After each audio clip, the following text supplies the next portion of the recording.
New Orleans Saints are making history, Saints fans, and we are witnessing history in the making every single Sunday. My name is Trizzy Trace Gerard. You're watching Saints Now by Chat Sports. Cam Jordan, he is making history. Year 15 in the National Football League, and this guy is still getting it done. Ladies and gentlemen, I want to address the elephant in the room first. This season sucks. And quite frankly, there haven't been a ton of positives to come out of the year.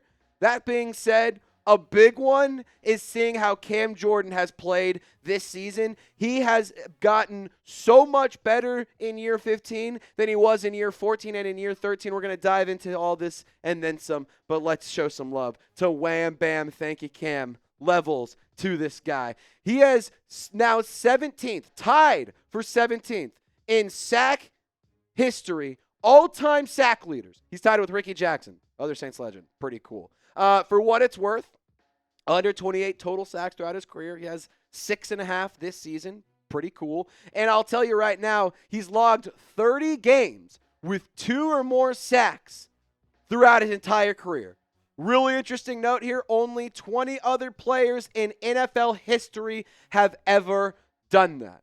So not only are we witnessing history in the making in terms of Cam Jordan climbing the all-time leaders list for sacks in the National Football League, we're seeing him now reach a milestone that only 20 other players have achieved, and we're getting to see potentially even more history being made throughout the rest of the season. Look, it's going to take a lot to catch up to Lawrence Taylor. He is at 132.5 sacks, but who's to say that he can't do it over the last few games throughout this season? You can see the all-time sack leaders throughout NFL history. Von Miller, he is on this list at 134.5. He is currently active in the NFL. Cam Jordan is number 2 among all active players in all-time sacks, only behind Von Miller. Myles Garrett is tied for 23rd with Clyde Simmons at 121.5. So you see Von Miller, he is a little far to get to, but still could see it happen. And Myles Garrett, he's sneaking up real fast to pass Cam Jordan. So hopefully we see Cam finish out the year strong. And I think overall we've seen him have a really, really impressive season under Brandon Staley. I think that it's very, very apparent that Todd Grantham was not the guy that Cam Jordan was going to be successful with. And I think it's also very apparent that since Todd Grantham has left the New Orleans Saints, the defensive line has been much, much better, specifically Cam Jordan. I mean, look at the last 4 seasons of his production. Obviously, you have to understand that at one point in time, Cam Jordan was one of the best defensive players in all of football. But now he's taking a little bit of a backseat, but he's still playing at a significantly high level, in my personal opinion, considering he's in year 15. Look, over the last 4 years, you can see the production. In 2025, he has more sacks than he did in 2024. Cam Jordan has a grand total of 6.5 sacks this season. That is more than 2024 and 2023 combined. That is almost as much as 2022. He could easily catch that number over the last handful of games. But Cam Jordan, he has 29 tackles on the season. He has a grand total of 9 tackles for a loss. He has 6.5 sacks on the year, and he has been a player that's been very, very productive for this Saints defense. Now, there's an added benefit to having number 94 around. Obviously, he's playing at a high level still. It's not as high as it used to be in terms of Cam Jordan standards, but he's still playing at a really, really high level. He can pour into the young players and help them develop as we continue to see Brandon Staley's defense progress and turn into the future of this organization. And I think that Brandon Staley's defense is starting to show that it can be successful if you have the right personnel there. You still got to get out with the old and in with the new. But I think that the added benefit of having Cam Jordan around to pour into the young talent we also have in this roster is extremely, extremely important. So let's show some love to number 94 type levels in the chat if you are a fan of Cam Jordan. And let's send some love to the future Hall of Famer in the comment section. Now we're going to talk about an injury update on Justin Reid because it is important to discuss that. Kellen Moore recently added some context there, but first things first, got to tell you guys about today's presenting sponsor, and that is my favorite app to use on game day, none other than PrizePicks. Ladies and gentlemen, I use PrizePicks every single Sunday when I'm watching the New Orleans Saints play, and it makes game day a little bit better because we all know that Saints games have been a total drag this season. It's the holiday season. The best time of the year for sports, no question about it. You got bowl games, basketball matchups, playoff pushes, and more, and it's all happening at once. And while we're trying to figure out what gifts to buy, what to eat, which games to watch, we're making decisions every day. There's one place where it feels good to be right, and that's PrizePicks. My favorite thing about PrizePicks is picking multiple sports in the same lineup. With basketball back, I can put Steph Curry and Patrick Mahomes in the same lineup and root for both to go off. And we got a new feature alert on PrizePicks. It now has early payouts. If your lineup gets off to a hot start, you may now have the option to cash out those winnings before the game even finishes.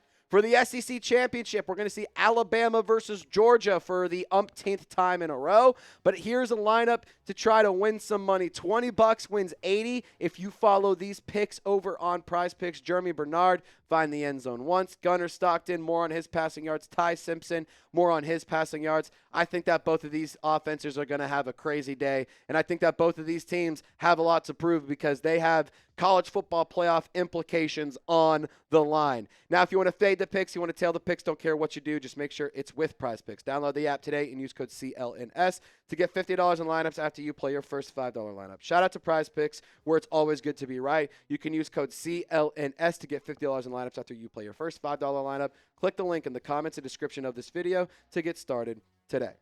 Now, Justin Reid, in case y'all didn't know, he was ruled out after suffering an injury, I think quite literally the first play on defense. It was a knee injury against the Miami Dolphins, and he was ruled out early in the second half and was unable to return. There was a little bit of optimism about him potentially getting back out on the field in the game. He was listed as questionable to return, and then eventually it was downgraded. He went back and forth to the locker room, but all in all, it doesn't seem like the injury updates are ultra positive, but it's not like they're ultra negative. For what it's worth, we really don't have a ton of information, but the specific diagnosis on Justin Reid has yet to be released. At the time of filming this video, Monday, December 1st, around 3 p.m. Central Time, Kellen Moore did mention that there is a potential for him to miss some time, and that is probably fair to assume considering he's dealing with a knee injury and he didn't return to yesterday's game. So we'll have to wait to see what happens in the injury reports later this week, but it doesn't seem like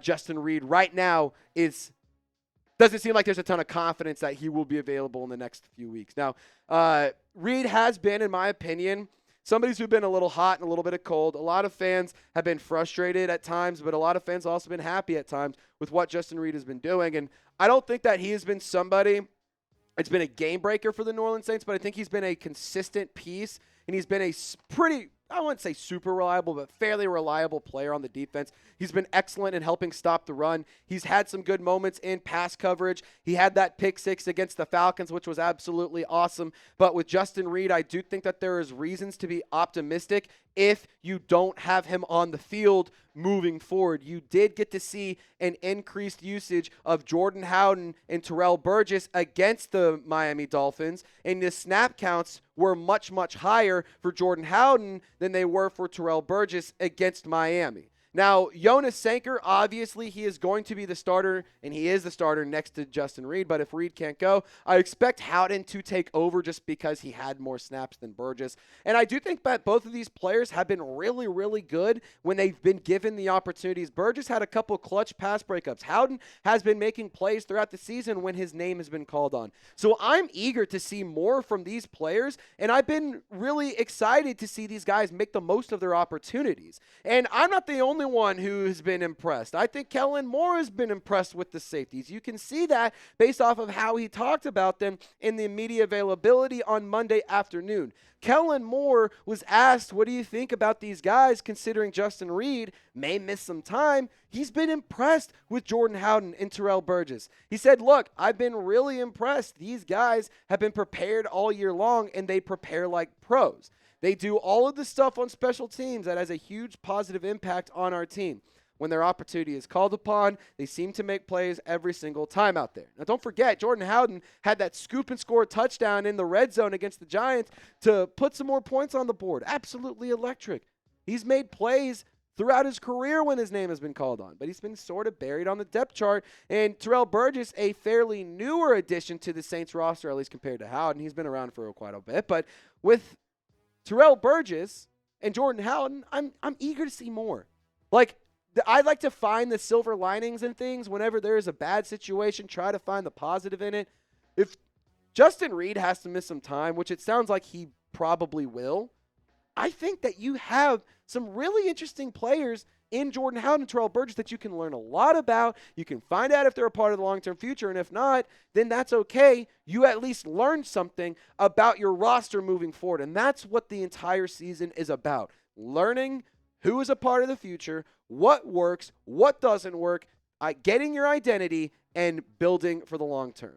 Now, guys, I really do appreciate you for tuning in to today's video. My name is Tracy Trace Gerard. We are on the road to 53,000 subscribers, but we got to get to 52,300 first. So make sure you hit the sub button if you haven't already. We just need 50 of y'all to hit the sub button, and we'll pass that goal. So lock us in, join the Golden Gang for 100% free, and we will see you next time.